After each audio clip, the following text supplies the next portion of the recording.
Hello friends, இன்றைக்கி பார்த்தீங்கன்னா நம்ம சிங்கப்பெண்ணோட ப்ரொமோ தான் பார்க்க போகிறோம். ஸோ வாங்க என்ன நடந்துச்சு பார்க்கலாம். சுயம்பு பார்த்தீங்கன்னா என்ன பண்ணுறாருன்னா உள்ள மண்டபத்தில் போய் எல்லாத்தையுமே ஓப்பனாக சொல்லிடுறாரு. இந்த மாதிரி ஆனந்தி பார்த்தீங்கன்னா கர்ப்பமாக இருக்காங்க அப்படின்ற மாதிரி விஷயத்த சொல்லிடுறாரு. உடனே அங்கே இருக்கிற எல்லாமே ஷாக் ஆகிறாங்க. அவங்க அப்பாவுக்கும் ஆனந்தி அப்பாவுக்கும் பார்த்தீங்கன்னா டென்ஷன் ஆகி சுயம்பை வந்து அடிக்க போகிறாரு. என்னடா நீ வந்து என் பொண்ணை பற்றி தப்பாக சொல்கிறேன்னு.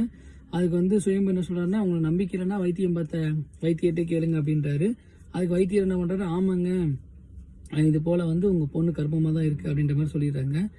அப்போ என்ன பண்ணுறாங்கன்னா, உடனே வார்டன் மேடம் வந்துட்டு அதெல்லாம் இல்லை, இவன் வந்து ஆனந்தியோட பேரை வந்து கெடுக்க பார்க்குறான் அப்படின்னு சொல்கிறாங்க. உடனே வந்து ஆனந்தியோட அப்பாவுக்கும் வந்து நீ என்னடா என் பொண்ணு வேணும்னே எங்கள் ஃபேமிலிக்குள்ளே வந்து எங்கள் பொண்ணோட வாழ்க்கையை கெடுக்க பார்க்குறியா அப்படின்னு சொல்லிட்டு என்ன பண்ணுறாங்கன்னா அருவா எடுத்து வெட்ட போகிறாங்க. உடனே ஆனந்தி என்ன பண்ணுறாங்கன்னா தடுத்து நிறுத்திட்டு, இல்லைப்பா அவன் சொல்கிறதுல உண்மை தான், நான் உண்மையாகவே கன்சீவாக தான் இருக்குது அப்படின்ற மாதிரி சொல்லிடுறாங்க. ஸோ எல்லாருக்குமே பார்த்தீங்கன்னா அங்கே இருக்கிற சுற்றி இருக்கிற எல்லாருக்குமே பார்த்தீங்கன்னா ஒரே ஷாக்கிங்காக இருக்குது. என்னடா இவ இப்படி சொல்கிறாளே அப்படின்ட்டு. ஏன்னா அன்பு பார்த்தீங்கன்னா ரொம்ப லவ் பண்ணிட்டு இருக்காரு. இன்ன வரையும் அவருக்கு அந்த விஷயமே தெரியாது. அதுபோக மகேஷ் சார் எல்லாம் இருக்காங்க. திடீர்னு பார்த்தீங்கன்னா கன்சீவாக இருக்கா அப்படின்றப்ப அப்படி ஷாக்கிங்காக இருக்குது. ஸோ எல்லாருமே என்ன பண்ணுறது தெரியாமல் ஒரு மாதிரி இருக்காங்க. ஸோ இன்றைக்கி என்ன நடக்குது அப்படின்றத பார்ப்போம். என்ன நடக்குதுன்றதை நம்ம வெயிட் பண்ணி பார்க்கலாம். Thank you friends.